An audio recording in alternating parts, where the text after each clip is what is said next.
میں دیوبندی ہوں، میں دہشت گرد، محمود دیوبندی ہے، محمود مدنی کیا دہشت گرد ہے؟ پھر لوگ ایسی بات کہیں، ارے بابا ہندوستان میں دیوبند ہے، آپ اپنے آدمیوں کو بھیج دیجیے، آپ بغیر بتائے ہوئے چلے جائیے، جا کر کے ہندوستان بھر میں ساری دنیا کے لوگوں سے کہہ رہا ہوں، جاؤ جا کر کے دیکھو دیوبند، کمروں میں گھس کر کے دیکھو، رات میں دیکھو، دن میں دیکھو، یہ دیکھو کہاں دہشت گردی اور آیا تھا۔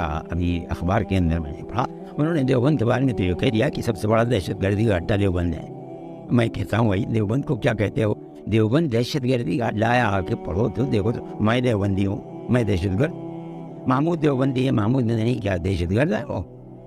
یہ کیا بات کہہ دیجیے دیوبند دہشت گردی ہے؟ دیوبند نے ملک کی آزادی کے لیے جو قربانیاں دی ہیں، 10 سال جیل کے اندر ہیں، کوئی مائی کا لال بتائے تو مالٹا کی جیل کے اندر 4 سال جا کر قید رہے ہیں، کس لیے رہے ہیں؟ دہشت گردی کے الزام میں رہے ہیں۔ بتائیے وہی دیوبند کے لوگ ملک کی آزادی کے لیے اپنے سر سے کفن باندھ کر کے نکلے ہیں، اور 9-10 سال جیل کا مالٹا کی جیل میں پکڑ کر کے بھیج دیا گیا وہاں۔ آپ یہ کہیں کہ وہ دیوبند جہاں کے وہ پڑھنے والے اور پڑھانے والے تھے، وہ دہشت گردی کا اڈا ہے ساری دنیا کے اندر۔ میں سمجھتا ہوں، آپ پھر کہیں گے کہ جہالت کی بات کر رہا ہے، میں کہتا ہوں نہیں جانتے نہیں جانتے نہیں جانتے۔ اتنی باتیں جو نکل کر کے پڑھتے ہیں، جو اخباروں وغیرہ میں چھپتی ہیں، اس سے یہ پتہ چلتا ہے کہ کئی جگہ، چاہے پاکستان میں، چاہے افغانستان میں، چاہے کہیں اور، بہت ساری ایسی لوگ اور تنظیمیں جو کہ اطیوادی ہیں یا دہشت گردی سے جڑی ہیں، وہ اپنی آئیڈیالوجی کو روٹ جو دیتی ہیں، جو روٹ دکھتا ہے وہ دیوبند میں نظر آتا ہے۔ میں یہ نہیں کہہ رہا ہوں کہ دیوبند میں، ہمارے یہاں دیوبند میں سہارنپور کے اندر آتنکواد کی شکشا دی جاتی ہے، نہیں، لیکن ایسے کئی لوگ جو پکڑے جاتے ہیں آئیڈیالوجیکلی، ان کی جو روٹس ہیں، جڑیں ہیں، وہ دیوبند میں پائی جاتی ہیں۔ یہ کیسے آپ کہتے ہیں کہ ان کی جڑیں دیوبند؟ جو پکڑے جاتے ہیں پھر وہ بتاتے ہیں کہ کیا یہ کوئی چیز ہے جو وہ بتاتے ہیں؟ آپ تو دیکھیے کہ دیوبند سے کہاں سے جڑے ہوئے ہیں وہ دہشت گردی کرنے والے۔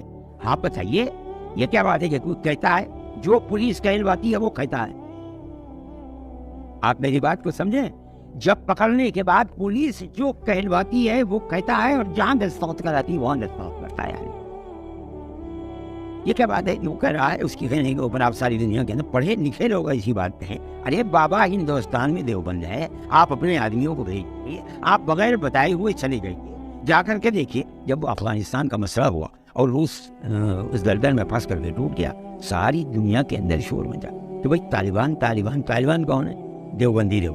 تو امریکہ، سوئٹزرلینڈ، برطانیہ، فرانس، ان کے آدمی سفارت خانے سے چھپ کر کے آئے، ہمارے یہاں ٹھہرتے تھے، اور رات میں 12 بجے ایک کمرے میں جا کر کے دیکھتے تھے کہاں کیا ہو رہا ہے۔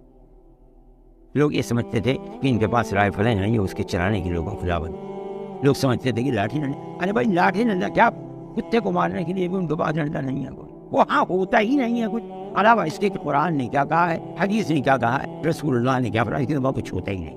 اور میں کہتا ہوں، آپ کے ٹیلی ویژن پر کہہ رہا ہوں، ہندوستان بھر میں ساری دنیا کے لوگوں سے کہہ رہا ہوں، جاؤ جا کر کے دیکھو دیوبند، کمروں میں گھس کر کے دیکھو، رات میں دیکھو، دن میں دیکھو، یہ دیکھو کہاں دہشت گردی اور دہشت گردی کی تعلیم ہے۔ مگر ایک پروپیگنڈا ہے، یہی ٹی وی چینل کہہ رہے ہیں، یہی بڑی بڑی انجمنوں کے اور جماعتوں کے صدر کہہ رہے ہیں، یہی سیکریٹری ہے، دہشت گردی کا اڈا ہے دہشت گردی۔ ارے بابا ریلوں کو آگ تمہارے لوگ لگائیں گے، تمہارے کالج اور یونیورسٹیوں کے لوگ، ریلوں کے جو بڑے بڑے اسٹیشن ہیں ان کو آگ لگا دیں۔ یہ بتاؤ کہ مولویوں نے کبھی کسی بس کو آگ لگائی ہو، کبھی نکل کر کے احتجاج کیا ہو؟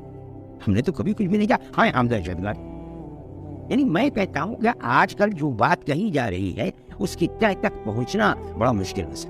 اگر نہیں پہنچیں گے تو آپ ہی کی طرح یہ بات کہیں گے کہ وہ لوگ جیل میں جاتے ہیں اور جا کر یہ کہتے ہیں کہ دیوبند دہشت گرد۔ ارے بابا وہاں تو جو چاہے پولیس وہ لکھوا لے اور جس چیز پر چاہے دستخط کرا دے، اس سے کیا یہ چیز ثابت ہو جائے گی؟